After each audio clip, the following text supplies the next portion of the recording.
狂风骤雨、电闪雷鸣，这样的 SPA 你看过吗？网友调侃：这哪是洗澡，简直是在渡劫。工作人员介绍，这个项目是东北首家，刚开业不久，门票100多元。中国沈阳一家温泉饭店推出暴风雨 SPA， 温泉水涌动，宛如海浪翻腾，加上降雨系统，联动灯光音响，打造身临其境体验。LED 环绕屏的选定要防水高清，带人进入这场视觉盛宴。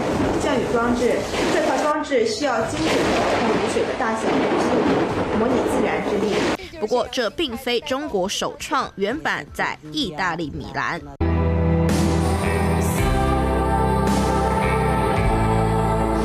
同款环绕式大荧幕搭配灯光效果，米兰这家 SPA 中心主打在电影院里沐浴，吸引全球游客朝圣。